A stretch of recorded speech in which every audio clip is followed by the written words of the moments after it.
Assalamualaikum class 6. How are you all? Welcome to Dare Arkam FP area campus online classes for the session 2021-22.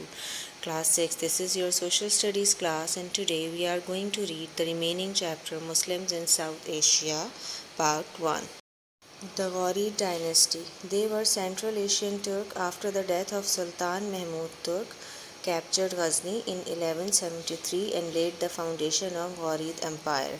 Dynasty means family और ये family central Asian तुर्क थी। सुल्तान महमूद की death के बाद इन्होंने जो है वो गज़नी पे कैप्चर किया और वहाँ से गौरीद डायनेस्टी या गौरीद एम्पायर की फाउंडेशन रखी। Okay, first leader of Ghurid dynasty was Shahabuddin Mohammad of Ghor 1173 to 1226. He captured Multan in 1175, Lahore in 1181 and built the fortress of Sialkot. So Sultan ये जो शहाबुद्दीन मोहम्मद ऑफ गौर थे, he was a prince born in 1162 in Afghanistan और he was a great administrator and warrior. He was kind and treated his slaves like a son. बहुत ही kind थे और अपने जो ग़ुलाम थे उनको अपने औलादों की तरह या उनकी तरह ही ट्रीट करते थे। He took control of Ghazni in 1173 and wanted to conquer South Asia. So उसके बाद उन्होंने लाहौर को 1181 में कॉन्कर किया और वहाँ पे एक फोर्ट्रेस ऑफ सियालकोट जो है वो बिल्ड किया।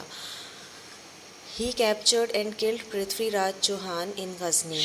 इसका जो बैकग्राउंड है वो ये कि कैप्चर इन्होंने कैसे किया, पृथ्वीराज चौहान को कैसे डिफ़ीट किया।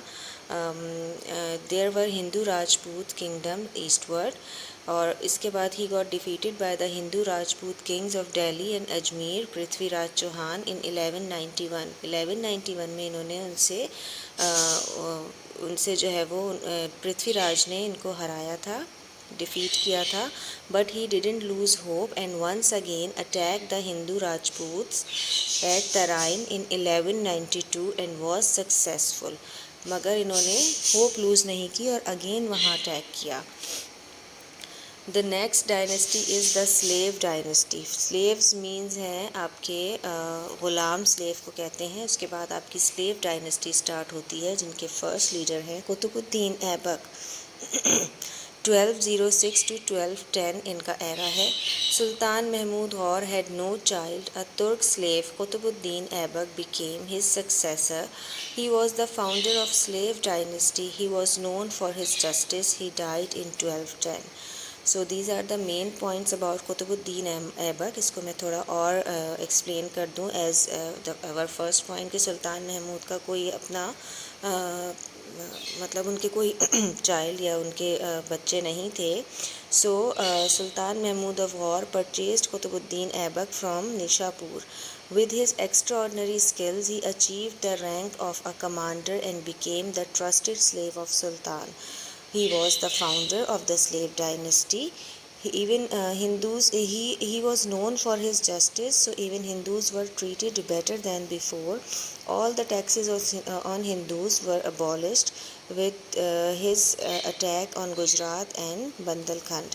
अच्छा, और 1210 में इनकी जो है वो डेथ हुई थी। नेक्स्ट हैं Shamsuddin Iltutmish 1211 to 1235. He was great warrior. He saved the country from invasion of Mongols. His greatest achievement was consolidation of Sultanate of Delhi. Shamsuddin Iltutmish, his military commander and son-in-law Shamsuddin Iltutmish ascended the throne. He was also a slave of Qutbuddin Aibak. He was an intelligent and great warrior. He regulated the great government system and resolved efficiently all the issues that rose within the empire. Next है Razia Sultana 1236 to 1240. She became the successor of Shamsuddin Iltutmish. She was the first woman in the history of this region.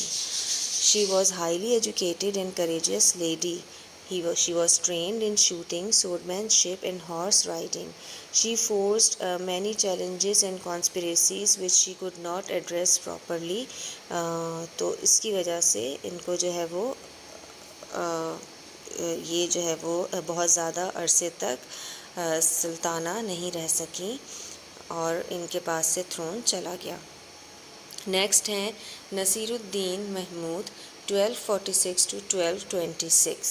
He was the son of Shamsuddin Iltutmish and the brother of Razia Sultana. His period was known for continuous struggle to maintain power. At the age of 17, he ascended the throne. उन्होंने throne जो है at the age of 70 लिया and ruled India. और बहुत ज़्यादा इन्होंने जो है वो बहुत ज़्यादा स्ट्रगल की, बट ये जो है वो मेंटेन नहीं कर पाए उस पावर को। नेक्स्ट हैं Ghiyasuddin Balban 1266 to 1287. After Nasiruddin Mahmud, Balban ruled India. He was great administrator. He saved empire from the frequent invasions of Mongol. He has strict rules to maintain discipline in court. He built many forts for the protection of empire. Balban ने India को rule किया 1266 से 1278 तक। He was a great administrator और he was already aware of state affairs, so Nasiruddin nominated him for the king. He became the sultan of Delhi in 1266। He had strict rule और इन्होंने जो है वो बहुत ज़्यादा कोर्ट के डिसिप्लिन को भी मेंटेन रखा। So class 6, this is the whole chapter of your SST book. अब आपने क्या करना है इसके बाद आपने अपना होमवर्क ये करना है कि इस चैप्टर को रीड करना है कम्प्लीटली और उसके शॉर्ट क्वेश्चन आंसर्स करने हैं अपनी नोटबुक में, और जो इनकी बुक की एक्सरसाइज हैं क्वेश्चन एक्सरसाइज D और question C, choose the best answers and true and false, वो आपने अपनी बुक में ही करने हैं। That's all for today's. अल्लाह हाफिज़।